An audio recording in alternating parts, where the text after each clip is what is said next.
देखिए ब्रेग्जिट एक one of event था और उस वजह से स्टर्लिंग पाउंड में जो हमने मुंह देखा वो भी होपफुली वन ऑफ था, but the bigger concern is कि इन्हें पता था कि ब्रेग्जिट होने वाला है। खैर इसके बाद जो ब्रोकरेज हाउसेस का व्यू है वो भी एक बार देखना इम्पोर्टेंट है। संदीप हमारे साथ हैं ये बताने के लिए। संदीप बताइए। शुक्रिया अमीर। देखिए मेरे पास 7 ब्रोकिंग हाउसेस है और 7 में से 5 ब्रोकिंग हाउसेस ने कल जो नंबर्स आए हैं उसके बाद अपना जो टारगेट प्राइस है उसे रिड्यूस किया है। केवल सिटी एक ऐसा ब्रोकिंग हाउस है जिन्होंने अपना बाय कॉल मेंटेन करते हुए 660 रुपये का टारगेट प्राइस पहले था उसे बरकरार रखा है, लेकिन CLSA देखिए रेटिंग भी कट करी और टारगेट प्राइस भी रिड्यूस किया है। पहले बाय की रेटिंग थी, सीधे उसे घटाकर सेल कर दिया और टारगेट प्राइस 650 रुपये था, 405 रुपये का टारगेट प्राइस अब उन्होंने कर दिया। उनका कहना है कि मैनेजमेंट की जो JLR के मार्जिन को लेकर कमेंट्री थी वो और कमज़ोर हुई है और उनका ये भी मानना है कि जो हेजिंग घाटा है वो आने वाली तिमाहियों में भी जारी रह सकता है और यही कारण है कि FY 18 और 19 का जो EPS अनुमान है उसमें 25 से 31% की कमी उन्होंने करी है। इसी तरह से UBS ने अपना जो न्यूट्रल स्टैंस है उसे बरकरार रखा है, जो टारगेट प्राइस 580 था उसे घटाकर 540 रुपये किया है। ये भी मानते हैं कि फॉरेक्स घाटा आने वाली तिमाही में भी जारी रह सकता है और ई-पेस एक सस्ती गाड़ी है जो कि FY 19 में लॉन्च होगी, उससे नतीजों पर और दबाव देखने को मिलेगा और वैल्यूएशन भी महंगे बता रहे हैं। गोल्डमैन सैक्स ने भी न्यूट्रल रेटिंग बरकरार रखी है, लक्ष्य की समीक्षा वो जारी रख रहे हैं, लेकिन उनका कहना है कि कार कारोबार के ऊपर इनका फोकस बढ़ा है, उससे भी नतीजों के ऊपर इंपैक्ट देखने को मिला है। और इसी तरह से डॉइच बैंक ने जो टारगेट प्राइस 575 था उसे घटाकर 535, Bank of America Merrill Lynch ने 575 से घटाकर 560 रुपये और JP मॉर्गन जो कि 610 रुपये का टारगेट प्राइस पहले दे रहे थे उन्होंने टारगेट प्राइस घटाकर 570 रुपये किया है। शुक्रिया संदीप और डिम्पी आप दोनों का। तो JLR मार्जिन्स को लेकर जो कमेंट्री आई मैनेजमेंट की उसकी ओर से ब्रोकर हाउसेस भी सेटिस्फैक्ट्री नहीं है और ब्रोकर हाउसेस ने भी यही कंसर्न्स जारी किए हैं कि जो JLR के फॉरेक्स लॉसेस हैं वो आगे भी परसिस्ट कर सकते हैं, इसीलिए जो टारगेट्स हैं उनको ट्रिम किया गया है।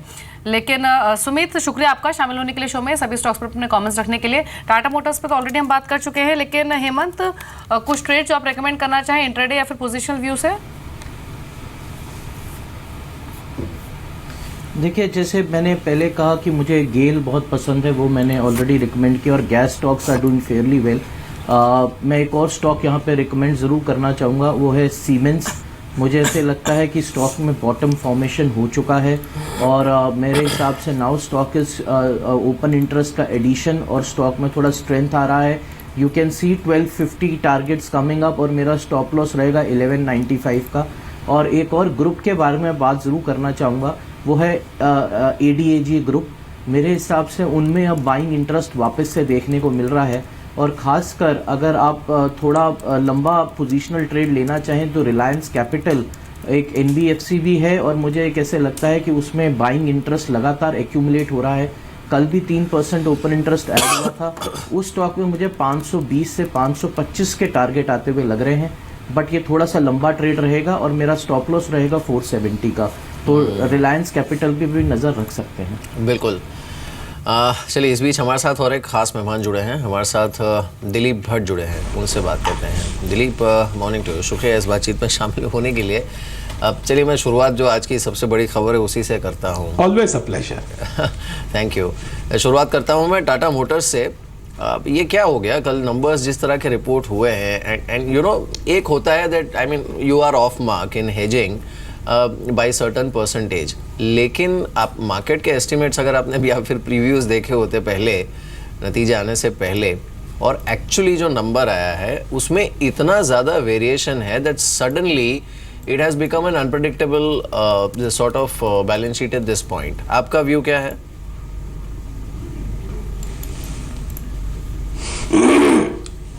मिहिर जी आपने एकदम सही कहा कि Tata Motors on an overall basis is certainly very disappointing, क्योंकि अगर हम मार्जिन फ्रंट में देखें, whether we call it marketing costs going up, launch cost going up या फिर पे cost going up, ये सब cost आ गए जो शायद was the extent or the magnitude surprised everybody।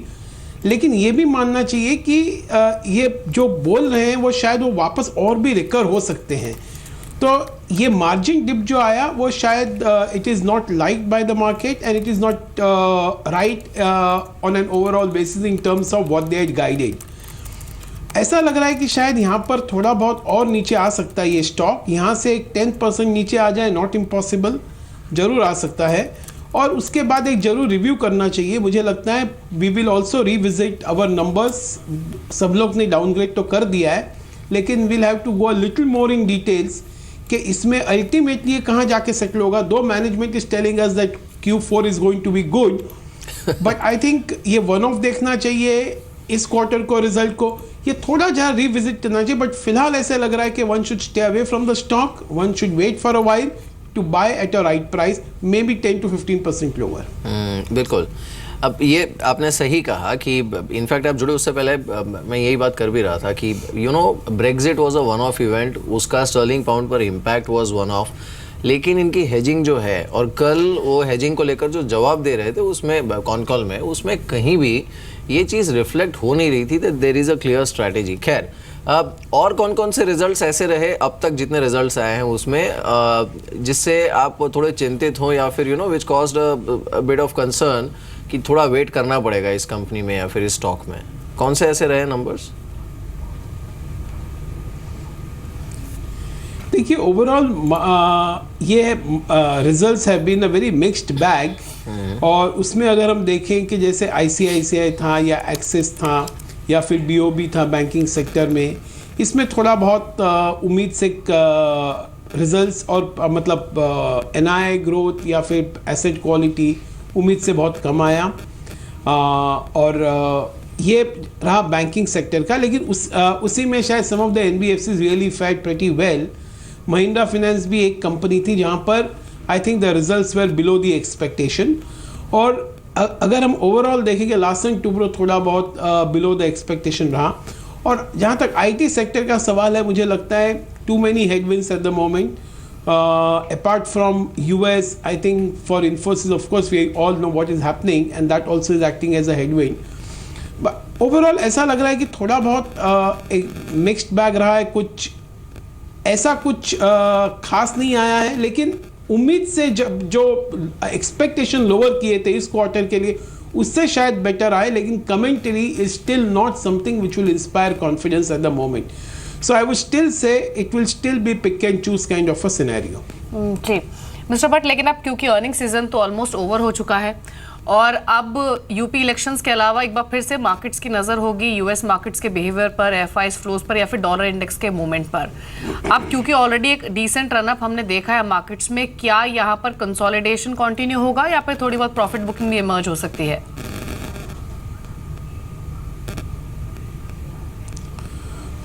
हम देख रहे हैं कि ओवरऑल US मार्केट्स आज देखे, whether it was Nasdaq, whether it was Dow Jones, NYSE, I think all of them are touching new high. Market cap over there also has gone up quite a bit, more than $20 trillion. लेकिन यहाँ पर उसका impact इतना जोर से नहीं आया, लेकिन जैसे आपने कहा नीचे से from the demonetisation fear of 7,900 to 8,800, 8,900, it has been a very decent run up. Unless and until ये फोर्थ क्वार्टर में अगर earnings come back, which doesn't appear to be immediately possible, unless and until earnings come back या commentary इस तरह से आती है कि जिस which inspires confidence in the next couple of quarters, मुझे लगता है we'll probably see a sideways movement and some kind of consolidation happening. Of course not to forget that you have this election results coming which can provide either a tailwind or some kind of headwinds at the moment, which will provide some volatility in the market. लेकिन ये मान के चल सकते हैं कि थोड़ा बहुत accumulation consolidation phase चलेगा over next couple of months. बिल्कुल. खैर चलिए, हेमंत, आखिरी सवाल होगा आपसे. इस समय स्ट्रैटेजी आपकी जैसे लग भी रहा है मार्केट को देख के कि कुछ हद तक रेंज बाउंड रहेगा, अपसाइड ऑब्वियसली कैप्ड है. अगला ट्रिगर एक तो इलेक्शन के रिजल्ट्स होंगे and after that GST. Election result के पहले किस तरह का हेज आप अपनाने की सलाह देंगे?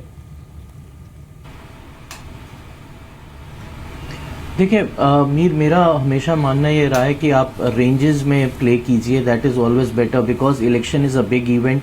मैं डेफिनेटली चाहूँगा कि अभी से लोग अपना जो लॉन्ग पोजीशंस हैं उसको आप 85 फुट से हेज कीजिए, चाहे आप मार्च सीरीज़ का लेकर रखिए. उसके दो रीज़न्स हैं. एक तो ये कि हेजिंग कॉस्ट थोड़ी कम रहेगी 85 फुट की, क्योंकि थोड़ा आउट ऑफ द मनी है.